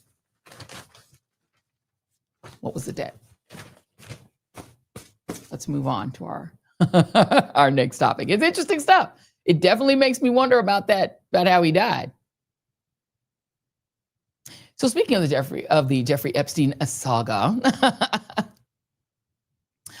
my fave morning show host, who I love to listen to on my way to take Nala the dog to daycare. Yes, the dog goes to daycare. I know. She is great. And one of the things that she confronted on the old Fox News is that they're not covering the Jeffrey Epstein scandal. They're just not covering it. Apparently the chat likes my glasses. So I'm going to keep the glasses on, Jason, for a little while. I have them because I can't see. Can you see right now? You see the camera in front of you? I can. I can see. So but don't see, these start are looking readers. off sideways now. Yeah, these are for reading. They're for reading. But I dear. put them They on look when I have to wonderful. read a thing. When I have to read it, when I have to read words that are on a paper rather than in front of me, I put them on because they're I think they're fresh. They're cute. No, they're cute. Just make sure you can see straight. Don't get cross-eyed on us. Yes, amen. There we go. But the reality is, you said don't go Cash Patel on you. Definitely don't do Cash Don't do Patel. a Cash Patel. Yeah. Fox is in a quandary. There is an email that is in this set of files, this batch of files, in which they are actually reaching out to Jeffrey Epstein's lawyer, trying to actually, cover the case and do some journalism. But right now, I don't know if they're still having a blackout on this because they're trying to say, to use Donald Trump's talking point, that he kicked Jeffrey Epstein out of Mar-a-Lago in 2008 because he was a creep. But Jeffrey Epstein says right here on January 31st, 2019, the year that he died, Trump said he asked me to resign. Never a member ever. And that's easy enough to find. You could subpoena, if we had a Justice Department, they could subpoena the records of who's been a member of Mar-a-Lago and see if Jeffrey Epstein ever was one. He says he never was. So you can't kick somebody out of something they were never a member of. And he said, I want no member. And in that same email, he says, of course he knew about the girls as he asked Ghislaine to stop. These are the things that a normal news outlet would cover, but they're in a quandary because they're part of the cult and they are the favored news outlet of the cult. And so they can't confront the cult with the truth about Trump because it would upset them. In comes Stephanie Miller. Stephanie Miller, who is a comedian, an author. She has a great book called Sexy Liberal of Me, I Sing, which you can also get in the Joy Reid store, in the shop. She's great. And she goes on, and this is how she opens. I think she was on the radio with Hannity earlier in the day, and then she came on the TV show. This is C1. This is how she opened her moment. It was funny, but if it was anybody else, I probably wouldn't think it was as funny. So, well done. Thank you for being the only one on the right that gets the joke. Sean, it was a joke. And then, the funniest thing about this story is Trump's all over the Epstein files. And I wonder if they're going to release that after the big bombshell. I didn't see anything about that on Fox News today. Yeah. Okay. So let's release them. Let's release those files. Is this what passes for news? Is this what passes for news on Fox News? Why that I did a joke picture? And what she's talking about is she posted a joke picture, Stephanie Miller did, of her kissing the feet of Jasmine Crockett. It was a joke. She's a comedian. And the right just went crazy. They went ballistic and, yeah, you guys, I thought you didn't want a king. Now I guess you want a queen. Yeah, because, they think that show, they think Greg Gutfeld's funny. Okay. They don't really understand the humor. By the way, if you guys are not watching South Park, this season of South Park, oh Lord Jesus, you are missing it. They have now gone to getting JD Vance. Oh, it is brutal, honey. JD Vance is now the paramour of cartoon Trump with his little peeny weenie. Baby, y'all need to watch it and catch up. Okay, but so back to Stephanie Miller. So she wasn't done there. She basically threw out there that Trump is in the Epstein files, to which Hannity says, well, isn't Bill Clinton in the Epstein files? Yeah, he's in there too. But not like Trump is. The stuff that's in there is kind of tangential. The stuff I read about him is that they're trying to sort of bring him up. But she goes on to force the Fox audience, for probably maybe the first time, to just actually face some facts. Here's C2. Or anything, but all right. So I do have a question. I tried to get an answer out of you on radio. Okay. The question is, when did you notice Joe Biden's cognitive decline? And don't change the subject and deflect. When did you really notice it? Well, I think it was through all of the times that Donald Trump has fallen asleep in public and talked about, magnets getting wet in the last few, oh my gosh. My mom had dementia, so I recognize it. Stephanie, This is not. It's a very good deflection. You're a professional. You know what radio else talk is shows. great You're about very good. Biden's decline is that Trump is all over the Epstein files, and I'm wondering if they're going to release those. Are you covering that tonight? Not really, because the woman that apparently they're talking about is the one that said he was a gentleman and never did anything wrong. And the person that had a grudge was the guy that got thrown out of Mar-a-Lago 25 years ago. And by the way, when you get thrown out of a club in Palm Beach, Florida, that's kind of a big deal. And it's very humiliating and embarrassing. And he was a convicted pedophile. So I'm not exactly putting a lot of gospel truth in what he said. Trump was mad that he was stealing his girls, but yeah. What? It's so beautifully done. It's so seamless. And she even threw in a lovely promo for the great state of California. By the way, when you're out there in California where you live, the United Socialist Utopia, if you see Gavin, because Gavin doesn't like me anymore, you might want to tell him that fire hydrants need water and reservoirs need to be in our fourth largest economy in the world. I'll tell him, maybe having the highest income taxes, sales taxes, gas taxes, and highest poverty rate, not great. That's why so many people are leaving. Oh, really? Are they leaving for Florida, which is like last in everything? Because we're kind of first in everything in California. I hate to tell you, no, actually, Florida's first in education, lowest in taxes, and over $1 trillion in migration money has moved to Florida. You guys have lost nearly $400 billion. Are you the fourth largest economy in the world, or are we? I forget. Oh, you could thank Silicon Valley in spite of Gavin Newsom. That would be population size that he used to have. All right, we got to run. I miss Thank you. And Stephanie Miller joins me now, the host of the Stephanie Miller Show, the eponymous Stephanie Miller Show, also the author of Sexy Liberal of Me, I Sing. Oh my God, Stephanie, look, the stalking works. I literally was texting you during. I'm like, oh my God, you have to come on my show. This was so amazing. It was amazing. Congratulations. Goddess, I will be photographed kissing your feet any time. Oh my God, don't you love how they lost their shit? Like, liberal white lady kisses black lady's feet. It's the biggest story. It's the biggest story on the right. What is so wild is when I heard about it, I have to be honest, I don't follow the Sean Hannity doings that much. So I actually heard about it first on your show. And so then, of course, I went into a wormhole and I went to find all of the rage, and it was epic. I mean, these people, have no sense of humor. They are the people who literally worship Donald Trump and make him into a golden god at CPAC. And then when you say so, they say, well, it's just a joke. But they have zero sense of humor, much like their king. Yeah, they accuse me of being in a cult, Joy. And I'm like, wait, the people that wear the red hats everywhere and a Kotex on their ear at the RNC are saying I'm in a cult because I did a joke picture.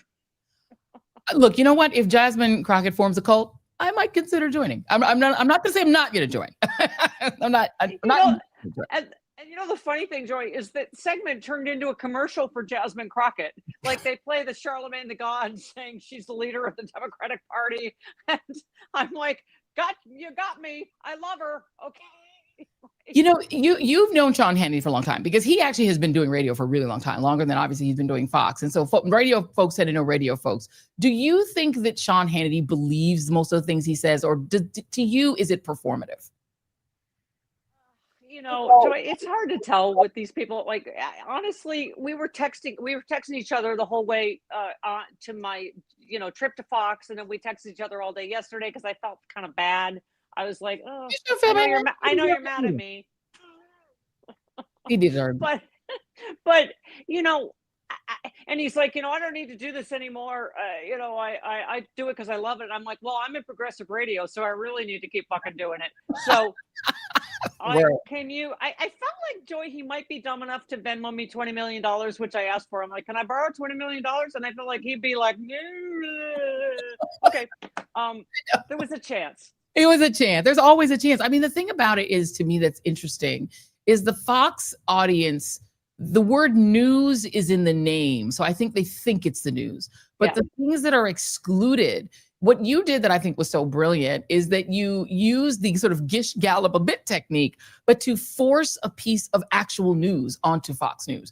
I doubt many of them, if they're just getting their news from Fox, know about what's in the new Epstein files dump. I doubt they know that California is the fourth largest economy in the world. And I think they think that Florida is awesome and that it's not an insurance hellhole. Yeah. Well, I mean, Joy, here's the thing. They don't need to send you and I to El Salvador. You know where it is? It's in the chair at Fox News when you're in your IFB. And right before me is Mike Johnson and then Stephen Miller and then Kash Patel. And I'm like, I am forced to listen to this solid wall of lies. And I'm like, oh my God, I see why they're in this bubble. And I'm the first person all day that mentioned the Epstein files. And by the way, Joy, 80-something% of Republicans and MAGAs want their Epstein files released. Correct. So I was talking to somebody. Yeah. And the thing is that is the interesting thing about it, right? Is that the Epstein files actually cuts across ideology. People on the right want them, people on the left want them. And because I think it's one of those stories that is less political than it is a pure story of victimhood. Other than Megyn Kelly, everyone understands that young girls, children being molested is evil. She might be the only one, but she also thinks that blackface is okay. So I kind of see where she's coming from on that one because she's horrible. But everyone else is like, this is evil. And Santa is white, as you know. Santa is white, and so is Jesus. Although I've interviewed Santa like 5 or 6 times on my shows, he's definitely black. I've met him. Yeah. Black. Sorry, Megan. You know. I mean, seriously, Joy, this is how low the bar has gone. Are they prepping us for this release where really it's not pedophilia if it's 14 or 15? She has a 15-year-old daughter. Yeah. Who says that? Like, it's insane that they're prepping us to go, is that their sign for the midterms?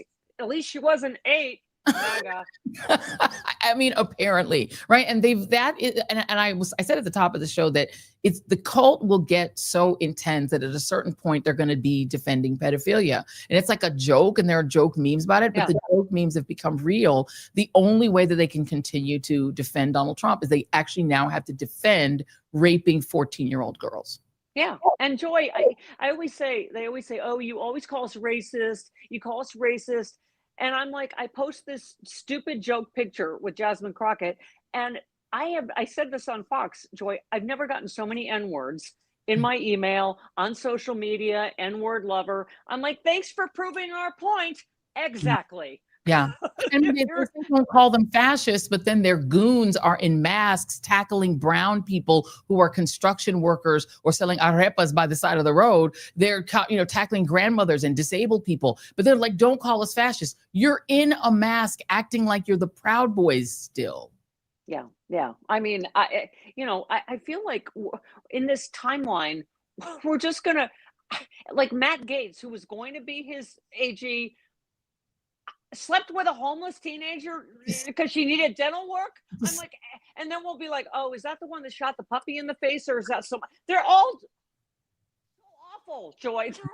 They're all so awful. Yeah, it's a grab bag. And then I think, what's his name? Pete Hegseth, TV Pete, is still screaming about beardos. He's like obsessed with beardos. And he does this speech at every place. I hope he's sober. And he thinks that he works for the Department of War. They're spending $2 billion to chip off the name Department of Defense on buildings and put Department of War when no one has renamed it. It's like the Gulf of America. It's the Gulf of Mexico. You can't just change the name. It doesn't work that way.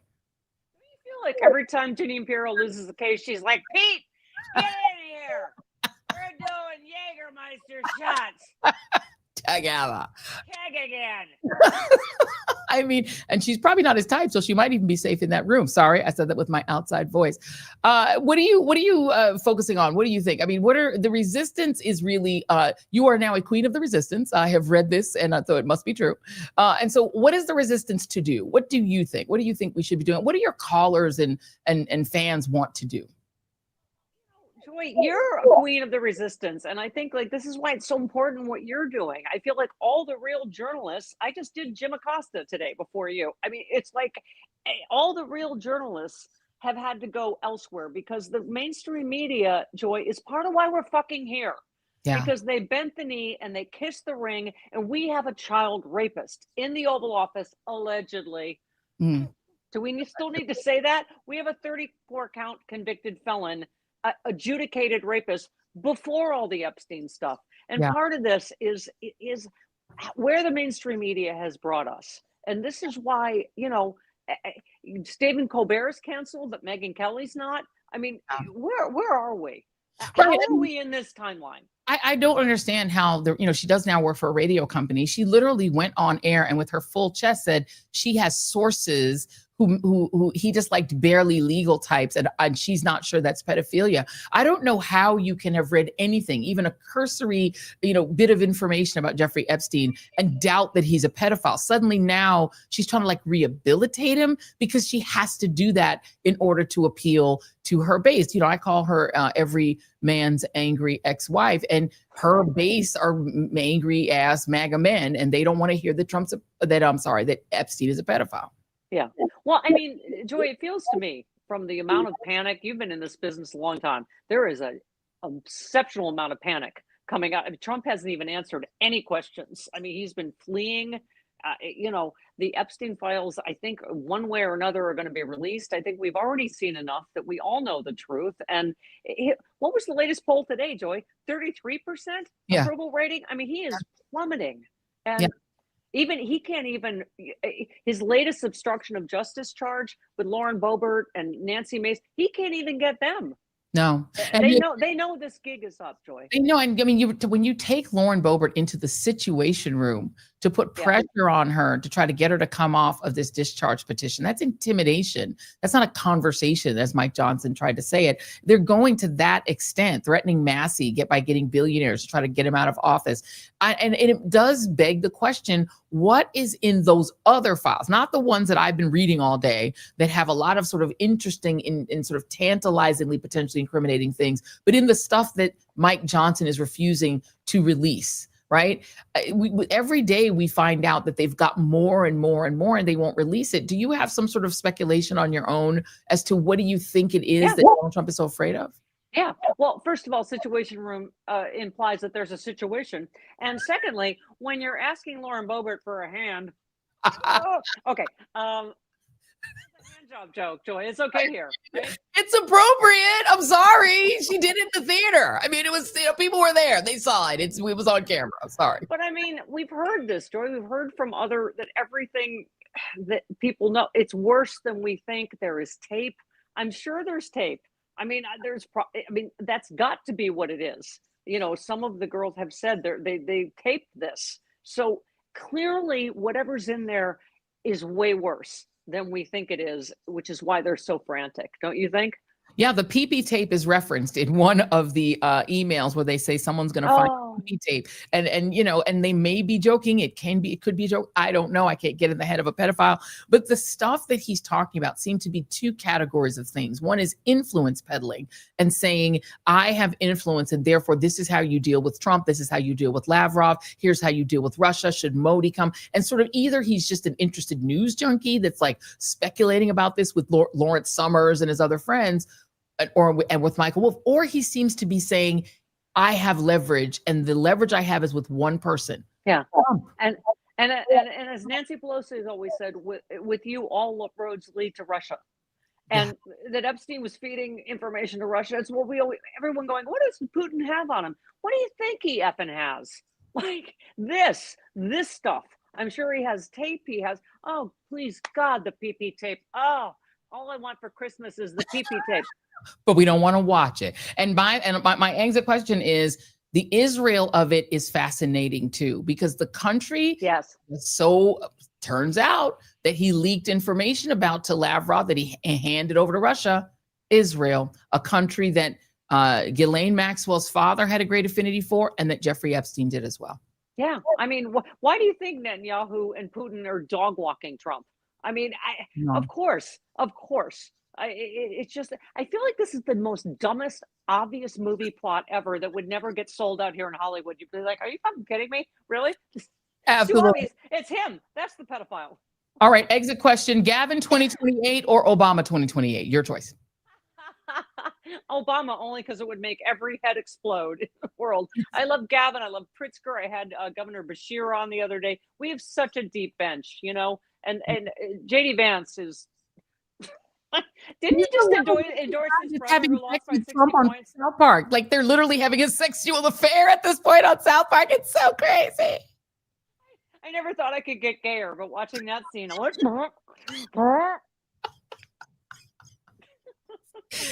Oh, Stephanie Miller. I just say it like your announcement. You are my morning friend and pal. I don't always stalk text you during your show, but I listen to it in the mornings. I love it.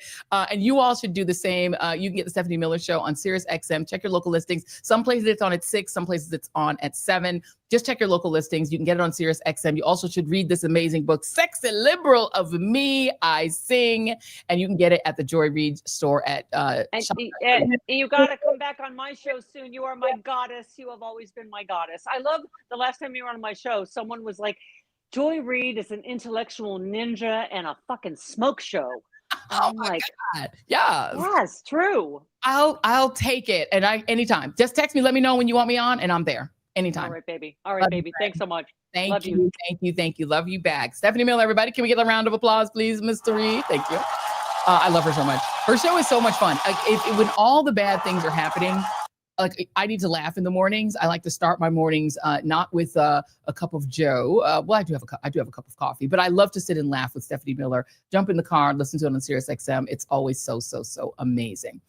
You can also find the highlights. There's a YouTube channel where you can also get the highlights, and we're going to also post a link to that. So if you want to get your Stephanie Miller highlights, you can get them there. We're gonna have to make a weird U-turn now. I mean, a segue. We're gonna make a segue because a young lady's gonna be on the phone after that conversation you just had with Stephanie. Absolutely, but you know what? We're good. We can do a U-turn, Jason. We can do a U. Let's do a U-E. So a new film in theaters dramatizes the true story of Sarah Rector, who at just 11 years old became the youngest and first Black female millionaire in Kansas City history after literal oil, was discovered on the land that she inherited, following what she said was a divine revelation. Rector inherited 160 acres in the state of Oklahoma in the early 1900s and had to fight to keep it. The film premiered in Kansas City, where the film stars and Sarah's real-life family unite. Nia Desir Johnson plays Sarah alongside Sonequa Martin Green, who you will remember from The Walking Dead, and Kenrick Green, who is her husband, real-life husband and wife, who play her parents. Take a look at the trailer.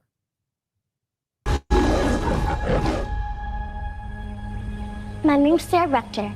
The state gave me 160 acres on account of my ancestors, and there's all on. Well, how do you know that? God gave me the ears to hear it. Do you hear it, Blue? There's oceans down there. Nobody but you, Lord. I got oil on my land, and I'm looking for a partner to help me drill it out. Bertrand Byron Smith, at your service. I look for oil, and I drill for it. I was thinking 50-50. We should have our lawyers meet. That's my lawyer, the Texas handshake. There ain't nothing more binding. We're in Oklahoma. It goes double for Okies. Here we go. Nobody but you, Lord. Nobody but. What's the damage? Well, this might be the end of the road. You give it so easy. What's your guess? Is he gonna do the right thing? We shook hands. You may have to speak to him. I don't know what to say. God'll give you the words. We need money out of you. But how are we gonna get it? Hi, I'm Sarah, Bert's business partner. Has Bert properly presented our proposition, ma'am? You said y'all need to put in your $1,000. We need 2,000, and we need it today. It's a partnership. Got some real nice mud here. Hoping you might test it first. I've never seen anything like it. That field you're sitting on could be the richest in all Oklahoma. I'll give you $20 an acre. I ain't selling. You want a war? You taught me things about my soul. Ain't nobody ever done that for me. Ain't nobody ever cared. We're dealing with some mighty devious folks over there. Then we need to fight for what's ours. Is that why I see dynamite? That's my oil! No, it ain't! I would not do that if I was you. You took the liberty of wiring up your wells just in case you wanted to do something foolish. It's funny. When the land had only weeds and lizards, it was all mine. But when people found out there's oil on it, they started thinking it's theirs. All I'm asking is to keep what's mine. Her name is Sarah Rector, and you're going to be hearing a lot about her. You know, I've grown kind of fond of the kid. That's called a knight. It can hop over your pieces? That's right. Look at you. You're learning. Just want to make sure before I take your cream. Really? Nobody but you. And Sarah from the film, actress Naya Desir Johnson, joins me now. Well, hello, Miss Naya. Hello, Miss Joy Reid. How are you? Congratulations on the film. Thank you, thank you. So tell me, had you ever heard of Sarah Rector before you auditioned for this film? No, I haven't heard of her at all. And I think it's kind of weird and funny that a girl like Sarah Rector, who was the first rich Black girl in America, and no one ever except the people in the Sarah Rector family have ever heard of this story before. And I'm just really glad and happy that I can be representing her. What's amazing about that is because people haven't heard of her, you get to embody who she is. You get to give her personality and her voice. How did you choose what that personality would be like? I think it was mostly reading the book, searching for Sarah Rector, and also just searching inside myself. I think it was just, my mom says it's always a Naya plus something else, like Naya plus sad or Naya plus angry. So then it was Naya plus Sarah Rector. And it was a bit hard figuring that out, but after reading the book and processing through the lines and reading the script, I got the not really sassy but brave feeling from her. I see a little bit of the sassy feeling, absolutely. And God bless you for actually reading the book. That is important to do the research. Talk about yourself as an actress. How did you start acting? How old are you now? I'm 12 now. Wow. I shot the film when I was 10 years old. Wow. And when I started acting, I was 5 years old. Wow. And I started off doing commercials and then short films, and then I got into movies. Some movies were, not really lead roles. Right. Sarah's Oil was my first lead role. But it was progressing up to being the first on the call sheet. And I also want to be on SNL and on Broadway. Those are other really big dreams that I have. Okay. And yeah. Okay. We might know a few people. SNL. Interesting. So you do a little comedy? Are you a comedic actress as well? Yes. Okay. All right. We're gonna make sure we make a note of that, everybody on the team, that we may want to let folks know. So tell me, what was the hardest thing about this particular role of Sarah? I think the hardest thing would be when she is being threatened for her land. I just felt heartbroken, and that she was going through this. But I was also happy that she was with her family, that she wasn't alone, that the community would also stand up for her. And I think having somebody you can lean on, a support system, is really important for when you feel like you can't really, you're just not motivated.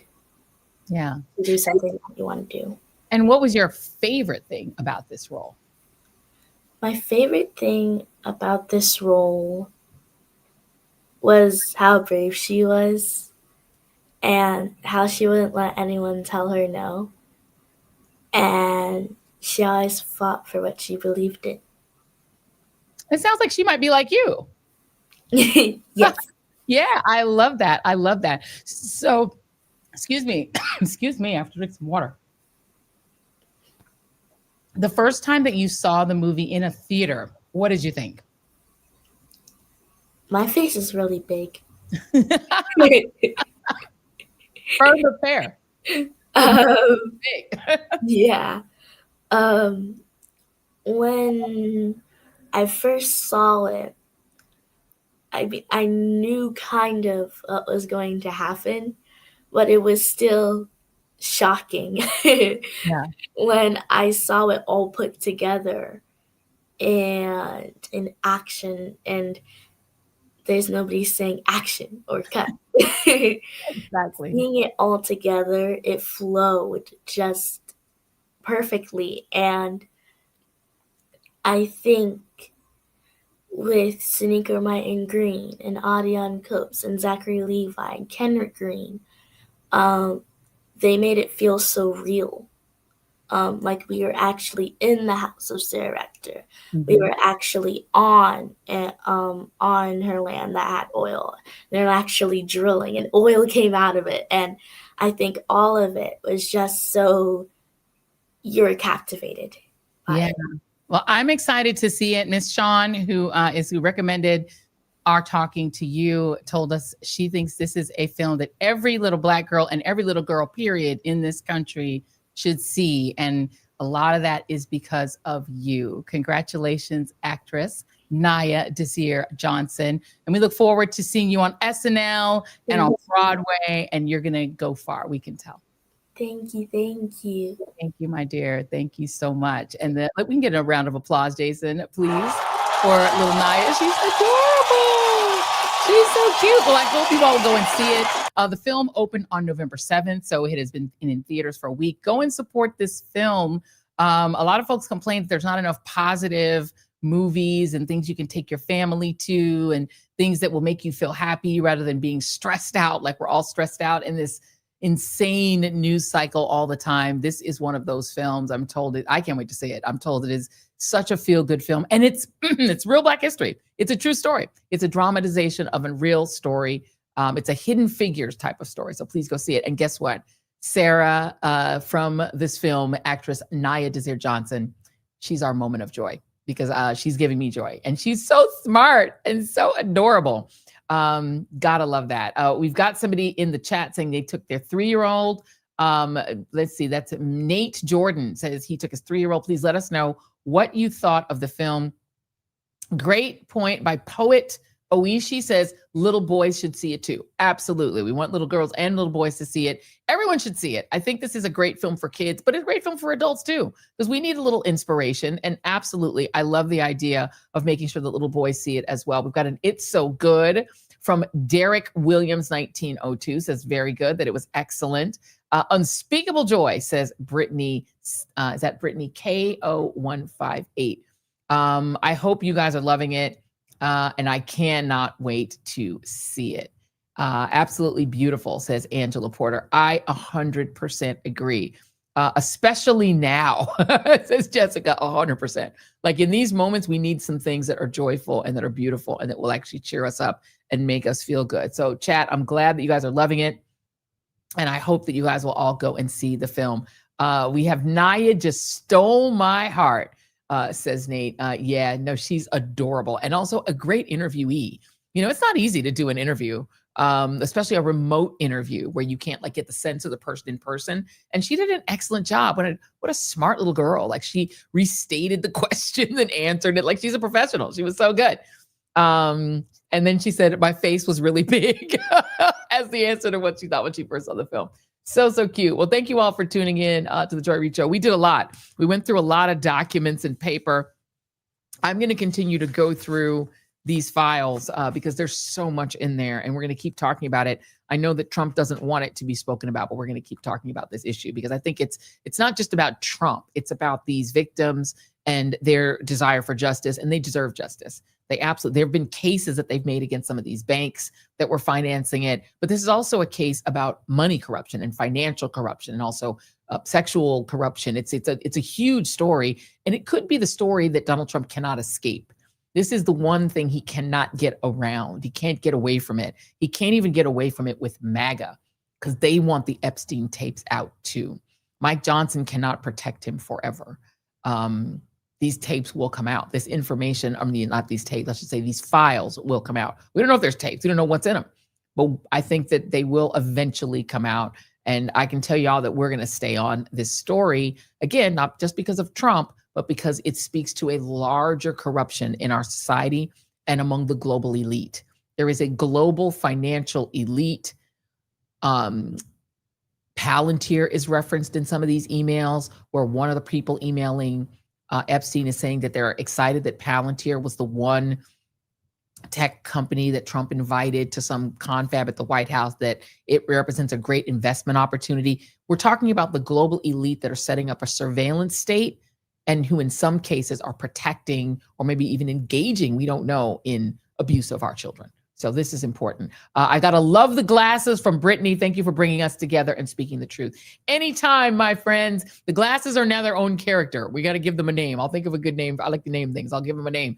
There's a lot of reflection in them. They're reflective. Just use them for reading. I just use them for reading. Yeah, I just use them to read. We can't wear them every day. They're just reading glasses. All right, y'all. Thanks for tuning in to the Joy Reid Show. Please check out the Joy Reid shop at shop.joyreid.com, where you can get all the books that you saw on the show that were represented on the show tonight. We'll also put the links in the description of the show tonight and on the Substack. Please support our sponsors as well and hit like and subscribe on your way out. Appreciate y'all. Have a great weekend, and we'll see you Monday on the next Joy Reid Show. Bye-bye.